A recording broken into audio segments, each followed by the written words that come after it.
Welcome back to the Short-Term Rental Riches podcast. I'm happy you're here again. And I'm just excited about short-term rentals. I really am. I know it's been years and years, but they're just changing all the time. And there's so many ways to make them better. There's so many ways to improve our management.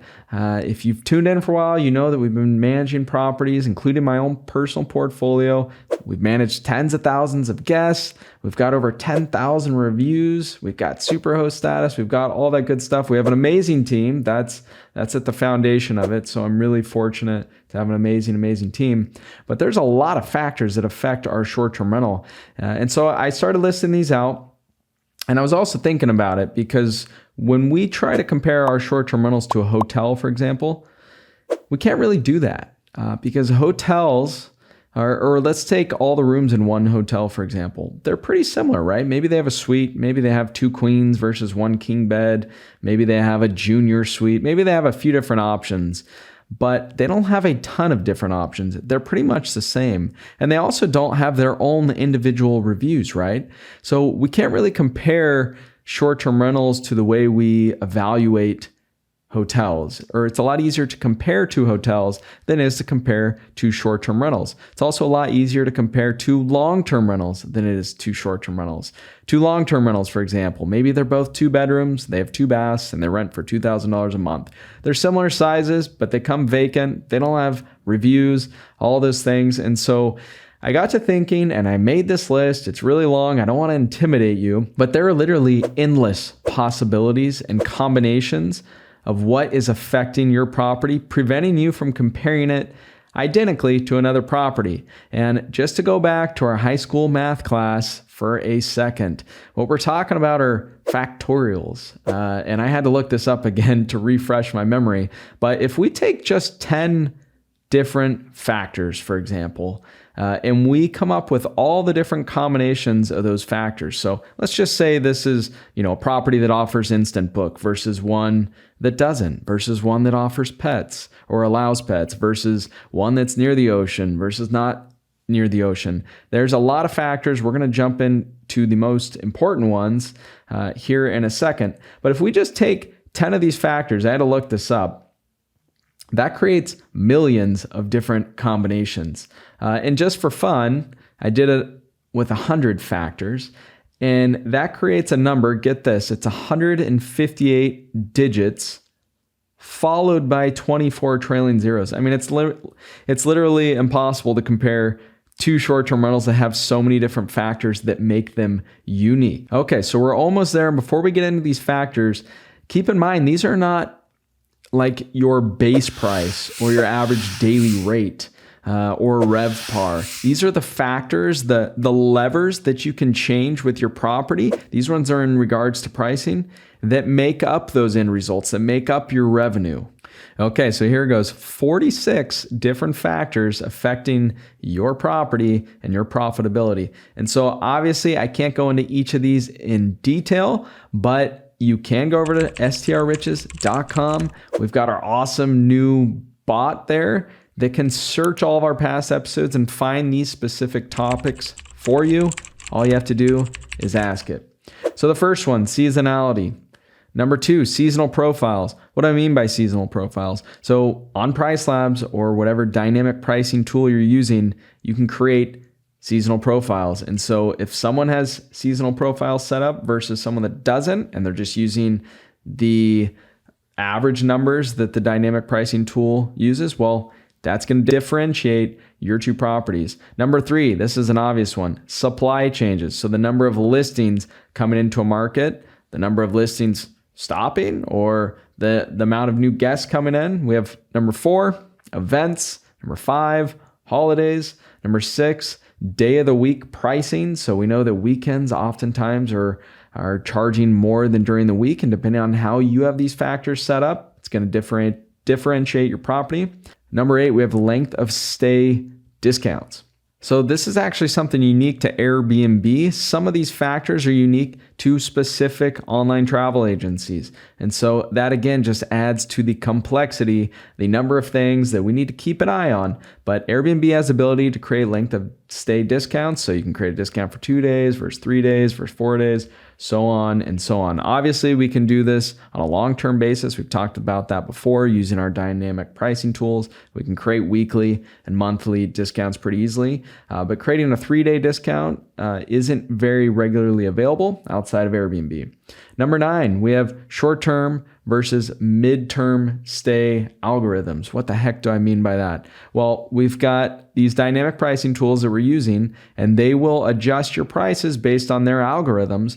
But you can tell their algorithm if it's a short-term rental property, if it's a mid-term rental property, or if it's more like a hotel, and that will affect your settings. Number 10, this one's also unique to Airbnb, early bird pricing. So this is a way for you to add an additional discount to your days in the future, again, only on Airbnb. So remember, if you have your prices discounted in the future or however you have them set up in your pricing tools, this is going to get applied on top of that. Number 11, we have promotions. This is also unique to Airbnb. You have the ability to create a promotion for a few days or whatever days you desire and whatever discount you desire. Obviously, Airbnb wants you to discount everything because they just want to sell those nights, right? Number 12, superhost status. Again, unique to Airbnb, but if you have superhost status and your next door neighbor's property does not have superhost status, well then that's going to differentiate your two properties, creating one other layer of really complexity in the whole grand scheme of things. How exactly do you price? Can you earn more with superhost? Now, we've done a lot of these individual topics. We've broken them down on full episodes. I know this is one we've done. So again, you can head to strriches.com. There is a little bot that we developed. I swear it's really, really cool. It's essentially a clone of myself. And I'm not just saying it's cool because it's a clone of myself, but it's a clone of all of the content that we've produced for the last 4+ years. And so it remembers everything. It can find any episode, and it's really cool. I use it myself, which just seems weird. So number 13, Premier Host status. This is unique to VRBO. So similar to Airbnb Superhost status, we have the same sort of recognition on VRBO. Again, it's going to affect your pricing, whether you can charge a little bit more, whether you show up more on VRBO's website. There is a difference between a property that has Premier Host status and one that doesn't. That is the whole idea of this list. These things, each one of these 46 factors, gosh, we're only at 13, change the way your property shows up and the amount of revenue that you can ultimately earn. Number 14, recency. What do I mean by this? How recent was it listed online? We know when we list a property online that it gets a nice little bump. Usually it's 3 to 5 bookings from what I've seen. Number 15, new listing discount. This one's also unique to Airbnb again. They like to put a nice big fat 20% discount on for your first 3 stays if it's a brand new listing. Up to you whether you think it's a good idea, but it is something that's obviously going to affect your reservations. Number 16, taxes. So long-term versus short-term. We have to think about this. If we're managing properties in a market where there's midterm stays and it switches from being short-term to midterm, then the taxes change, and that allows us to change our pricing, our whole strategy. So we got to keep that in mind. Number 17, channel markups. So do you want to favor one listing channel versus another one? Do you like Airbnb more than Booking.com? Well, if you do, then you could mark Booking.com up a lot more than you mark Airbnb up. One other factor affecting your performance. Number 18, channel discounts. So what do I mean by discounts? Well, if you have your own direct booking website, which I hope you do, you can discount your stays and still earn more than you would on Airbnb or Booking.com because your guest isn't paying all those booking fees. Number 19, deposit charges. Are you charging a deposit on websites like VRBO, Booking.com, or your own direct booking website to protect your property? Hopefully you're doing something. The other alternative is number 20. Those are deposit waivers where you can purchase deposit insurance on top of each reservation. Again, this is going to affect the people booking your property. If it's charged to them, well, then that's one other fee that might deter them from making a booking. Another fee, number 21, is your housekeeping fee. We've talked about this one a lot. Number 22, pet fees. Number 23, do you allow pets? I realize those are kind of similar, but you don't have to have a pet fee if you allow pets. Number 24, extra person fees. Number 25, early check-in fee. Number 26, late checkout fee. Some of these fees are usually calculated or programmed through your property management software, not necessarily directly on the OTA like Airbnb, including the next one, pool heating fee, number 27. Number 28, linen fee. Hopefully you are not charging for linens. Hotels don't charge for linens, right? We're all in the same hospitality industry. I know there's still properties out there that aren't doing, probably more internationally than in the United States now. But if you're still charging, go ahead and get rid of that one. People don't like fees, right? And those have been shown to really hurt your conversion rates. So try to reduce the fees whenever possible. Number 29, processing fees. So are you using an integration like Stripe to make your own credit card payments or to allow credit card payments? Well, they have processing fees, and sometimes these are charged. That is going to affect your reservations and your overall performance as well. Again, it's another cost going into the reservation. It affects the whole calculation. Number 30, occupancy pricing adjustments. So is your dynamic pricing tool adjusting your property based on your occupancy? That's another factor that could affect your overall performance. Number 31, portfolio occupancy price adjustments. I know this sounds like kind of the same thing, but this would be for those of you out there that have multiple properties, especially multiple properties maybe in the same building or that are very similar. So instead of creating the occupancy discount for one property, it's creating a discount as a whole on the whole portfolio. Number 32, last minute discounts. This one, I think most of you know about. Number 33, far out discounts. So yes, we can discount stays out in the future. Most of the time, they're far out premiums. Number 34, gradual versus fixed discounts. So if let's say a calendar date's coming up 2 weeks from now, are you applying a gradual discount so that when day 0 arrives or tomorrow arrives, you have your largest discount, or is it just a flat discount, 15%? Number 35, gap day discounts. Those are those orphan days. We just talked about this one a couple weeks ago. Number 36, adjacent night discounts. I think this one's a little more advanced for most of you, but it's basically a discount tacked on to the following day after a reservation or before an upcoming reservation. Number 37, gap day premiums. So we can have gap day discounts, but we can also have gap day premiums, and those could be adjusted based on 1, 2, 3 nights, whatever you consider your gap days to be.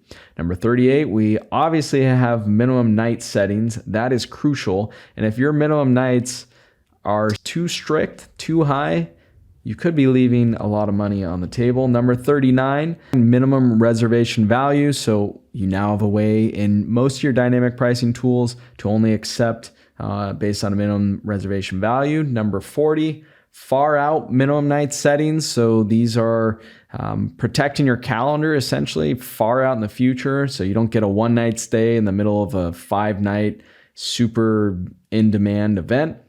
Number 41, base price. So obviously these aren't in any sort of order. Base price is usually where most of us start with our pricing, but that is the price without any other factors affecting it. Number 42, minimum price. We all know what that is, the minimum amount that we will allow per night. Number 43, max price. And yes, sometimes there should be a max price. Remember, there's always a value component to someone's reservation. So if they're paying you $5,000 a night for a place that's normally $1,000 a night, just because demand's gone through the roof, Taylor Swift is in town, well, they might be really happy to see Taylor Swift, but they're not going to be as happy with the value they got. And that might show in their review. So just keep that in mind. Number 44, average booking windows. So these are the length of time before someone usually books your property, and this changes throughout the year. Again, we did a podcast on this one, breaking it all down.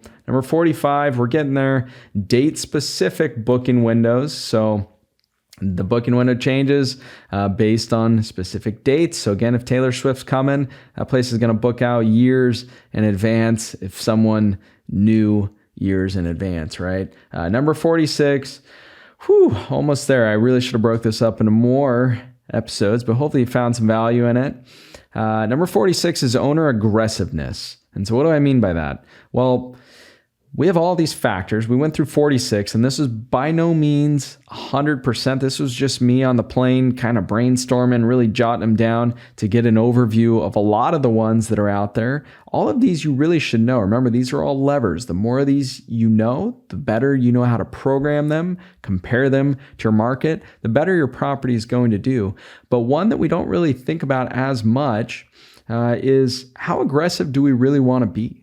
Are we conservative? Do we just want to meet a certain number each month with our property and we'll be happy? Or are we holding out to the last second to get top dollar? Well, that's what I would call owner aggressiveness. Okay, so if you don't recognize any of those, well, do a little bit of research. They're all important. And again, this is by no means 100% comprehensive. In fact, this didn't cover any of the factors from our physical property. So amenities, all those types of things, these were more pricing type factors. And so I'm going to have to do another episode on those. But until then, remember, if you don't know any of these factors, just find out a little bit more because you could be earning less than you should be. And if this happens year over year, or if your manager doesn't know about all these things, ask them about some of these things and make sure that you're not overlooking anything because this is your money we're talking about.